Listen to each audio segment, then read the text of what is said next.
just pick up on some of the economic projections? In your book, you tackle what the future may look like. And at this stage, we're grappling with various letters of the alphabet, whether it's a V or a U or perhaps even a symbol, a tick shape.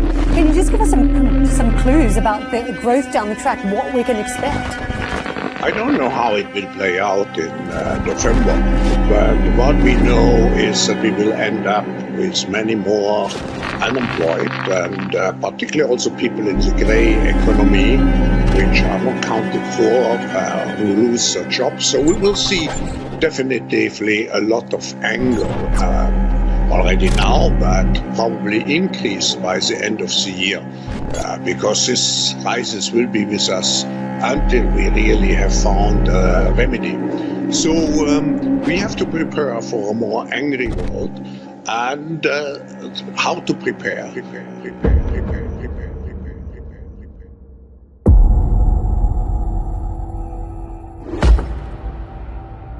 With regard to food shortage, yes, we did talk about food shortages.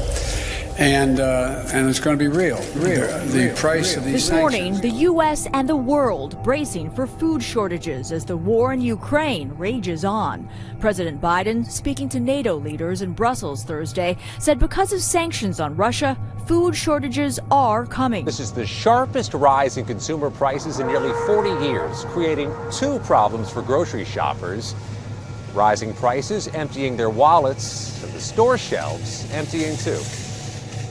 Consumer prices were up 7% in December compared to a year ago. That means the cost for virtually everything is on the rise. Food, gas, rent, utilities, and cars. Unfortunately, economists predict it won't be over anytime soon, with inflation remaining high throughout the year.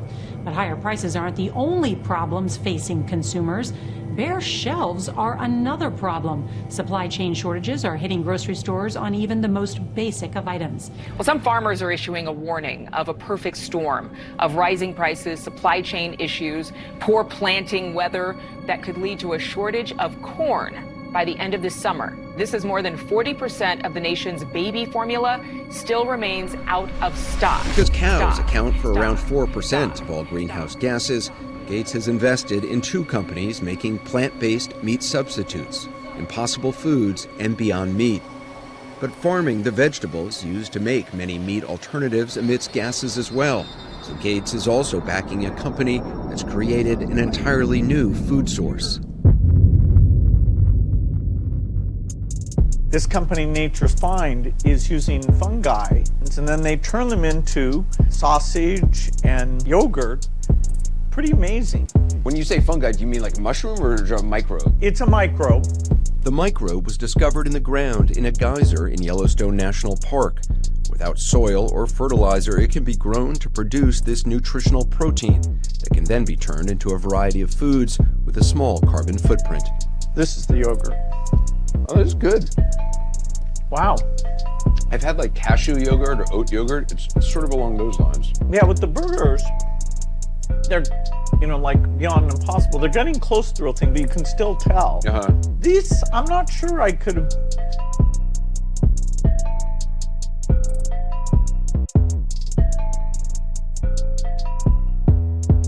A highly contagious strain of avian flu is spreading to several states in the U.S.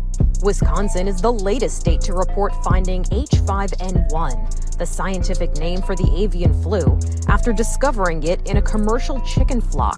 Avian flu has now been found in 15 states. Infectious disease expert Dr. William Schaffner told CBS News, influenza strains can affect all kinds of animals, including birds. In fact, very prominently, they can affect both migratory birds as well as domestic poultry.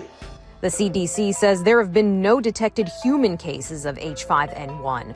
Cross-species spread is possible, though not likely. It's a very rare event. It requires very close association of the human with the bird. And then a lot of virus gets down deep into the human's lungs. They can become sick, but then it's very rare for them to transmit it to anyone else.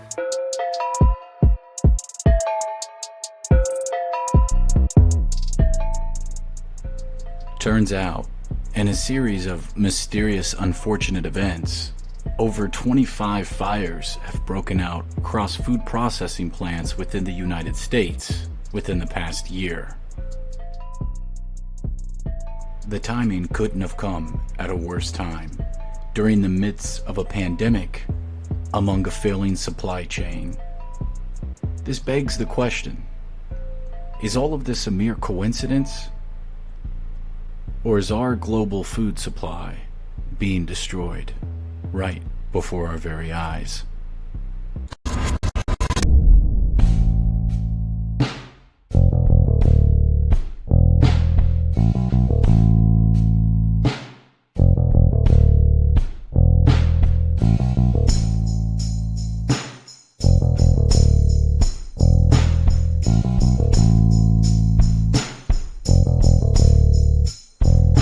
What they've done, they've essentially taken God's food and genetically modified for our consumption.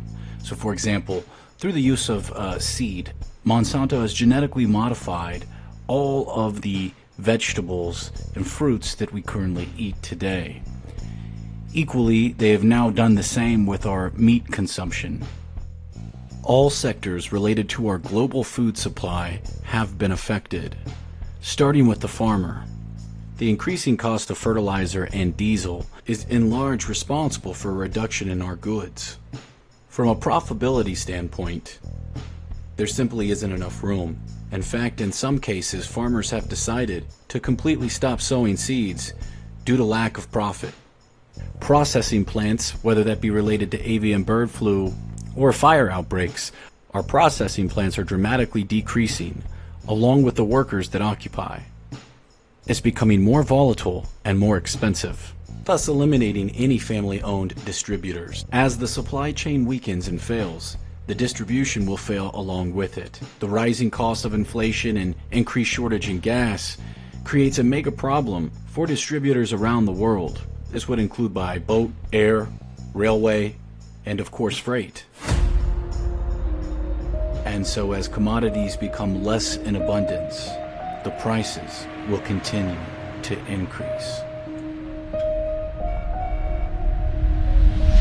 The microbe was discovered in the ground in a geyser in Yellowstone National Park.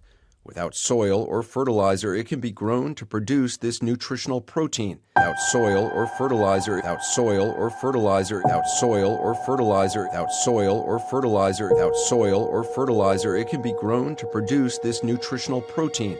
It can then be turned into a variety of foods with a small carbon footprint.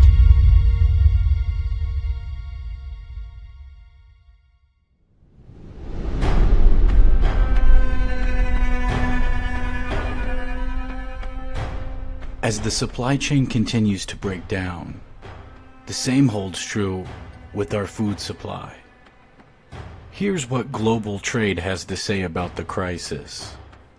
While the slight reduction in the personal consumption of goods might be a positive sign, other indicators, such as the retailer inventory to sales ratio, need to measurably improve to take the pressure off the U.S. logistics infrastructure in 2022. And with January's container import volume at record levels and shipping and container prices skyrocketing, importers and LSPs are facing a congested and frustrating year. Companies must prepare for more lasting impact by implementing tactics to address capacity constraints in the short term, while taking steps building long-term supply chain resilience.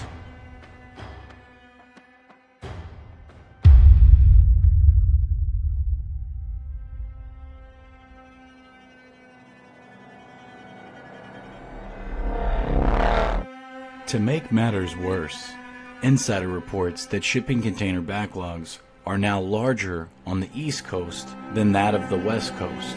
During the month of April, there were more than 600,000 shipping containers headed for the United States. Out of those, 186,000 were waiting off of the West Coast, while 273,000 were waiting off of the East Coast. To add to the chaos, there's now a shortage in diesel, and as the prices continue to rise, distributors continue to fail.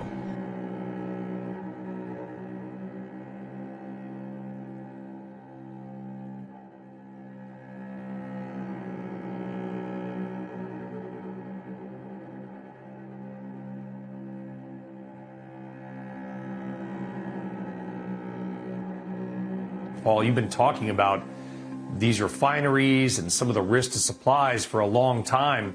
We get some critical inventory data at 10:30 this morning. What should we be most closely watching for? Well, I mean, overall, we're looking at demand, obviously, Brian, as you know, and I know you've been on the subject yourself. So the question now is, because supply is so weak, when are prices going to go to the point that they destroy demand? And of course, the concern there is that you have to sort of slow down the economy. It becomes a question of destroying the economy in order to rationalize some of these markets. And as you rightly say, one of the big issues is shortage of refining capacity. And I just don't think there's anything the administration can do about that, because obviously building a new refinery in the US, which is kind of what you need, is just going to be impossible. The concern, as you highlight, is really hurricane season could cause a lot of problems. We might have a crisis this summer, Brian, I'm telling you.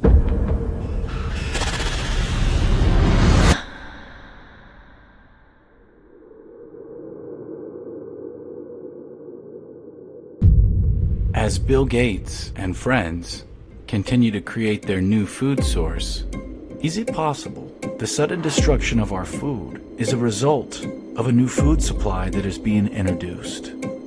And if so, the new food source will be the ultimate solution to the coming food global crisis.